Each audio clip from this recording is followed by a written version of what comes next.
don't know, like BYU, if you have an arts program, it's mostly made up of homosexuals.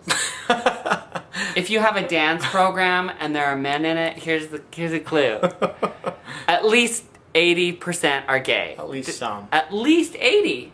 You can't have a program of straight people that's art, that's like visual arts, that's performing arts, that's... You can't. It doesn't exist. Even at Mormon, but don't imply, and I don't think you're doing this, but I hope people don't think that you can't be a sensitive artist and a great artist. Oh, you can. Without, I know plenty of, like, some of the top artists in the city. They're straight. They're womanizing drunks. But I mean, there's a lot of straight people. I'm just saying, if you have a program where you're going to have a lot of people are going to college, blah blah blah blah blah, it's just there's nothing you can do about it.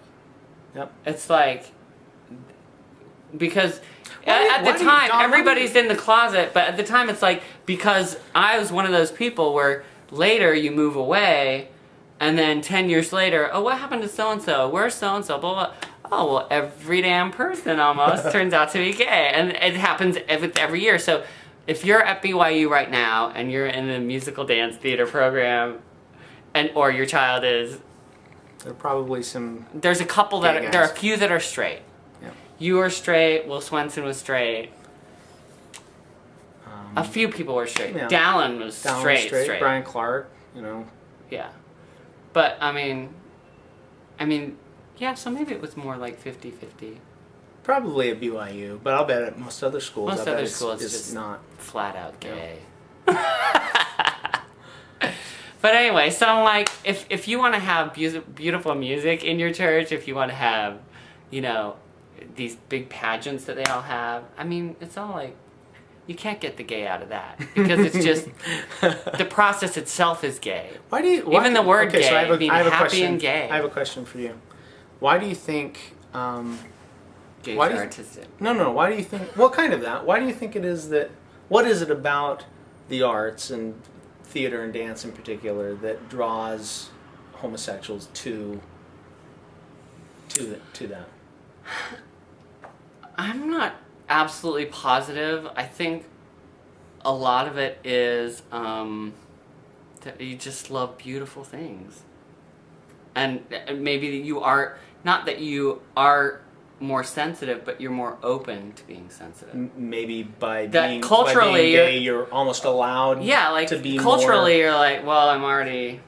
And I think also when you're under some kind of, not attack, because some people grow up and it's totally fine to be gay, but I don't know, like you turn to those kind of things for comfort or you admire, and I also think it's also partially escapism, like acting and singing, like you get to transfer all those emotions that you're hiding, that you're trying to hide and contain, and then all of a sudden it's okay to let that out. You can express, you can become somebody else for a while. It's not you. You can. It's all right just to act. It feels so good to like become this other thing, or to fully express if you want to sing, because like culturally that's, you're like, ugh, it's so gay. He's always busting out into song or it's kind of funny dancing.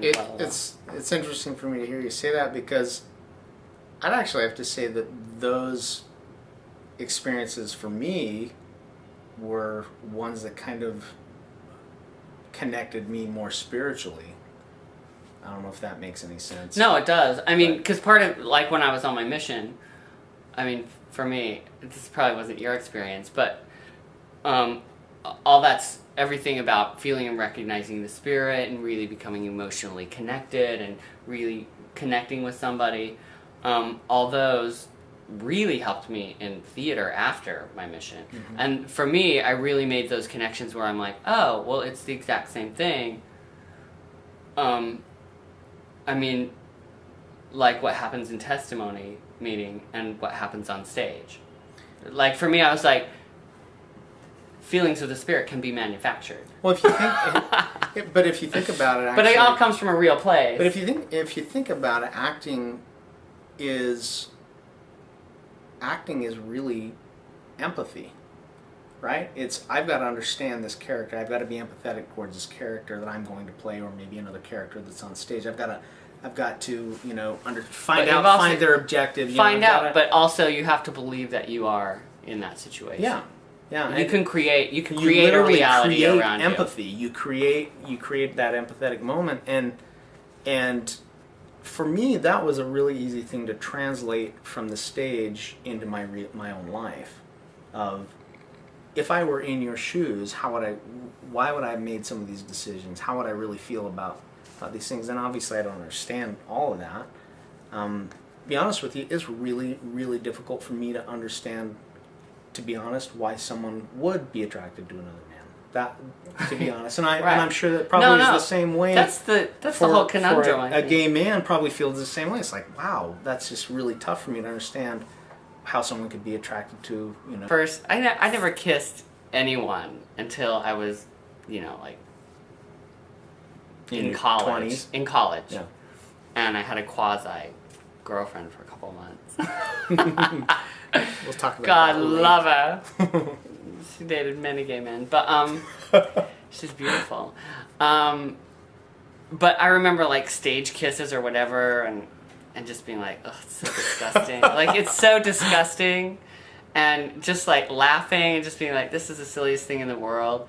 But always in your mind, because you see it all around you, you know, in everyday life, your brothers, sisters, parents, and everyone having these heterosexual relationships, and you know, just because it's so cultural, you're like, okay, I get it. This is, you know, boys and girls, and you sing like these songs, you know, like Bye Bye Birdie, or, you know, whatever, where the teens are in love, and so you're like, yeah, I get it, and you just get all into it, and you think you understand, but you never actually feel. Maybe I can imagine as a gay man, though, you see all these things and you go, wow, it's pretty, it's interesting.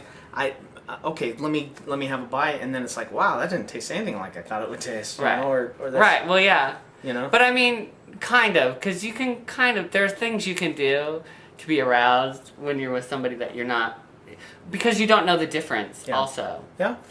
I mean, because God knows that there's plenty of straight boys that we played around, that I played around with, or when I was younger. Playing doctor. That they whatever. Definitely. Anyway, but I remember the first time that I just had like the sweetest, innocent little kiss from a boy that I was kind of crushed on, and it was like the whole world closed in around me, and it was an epiphany. Like, I was at the end of Opryland, and we were saying goodbye to everybody. Who was it? It was Cole McClendon. Oh my gosh. And he lives here in the city now. He's straight. His girlfriend became super Christian. They were like ultra Christian. I don't know what he's doing now. But in case you're out there, Cole, because him and Brian kind of have this anyway. But I was he had the most beautiful eyes and these beautiful lips and blonde curly hair. You know, I was still like this is gay, cannot be my life. But at the end, everyone was like hugging and kissing goodbye. We're on the stage, full of people. You know, it wasn't anything, you know, sexual. Yeah, it was just like, he was like, so like goodbye. We were saying our final goodbyes to everybody before we left for the last time, and he was just like, bye, I'll miss you, and he just gave me a quick kiss on the lips, which was the first. I mean, it was a goodbye kiss. It was just a quick little thing. It was the first time I'd ever kissed a man on the lips, and my heart started beating really fast. My face turned bright red, and like I started getting dizzy, and my knees were like shaking. And so I had to like go around behind the curtain, and I like had to bend over and start breathing. I was like, oh my God, oh my God. And I was just shaking, and I was like, oh my God, this is what it is. This is what it is to be a 16-year-old boy and kiss this girl that you had a crush on, and all of a sudden you're dizzy. All these things that you hear about in songs and stuff that you think so funny when people act that way, but it never really, the reality of it never really ever hit you. And then after that, I was like, this opens a big. I'm like, I've never felt affected by someone like that.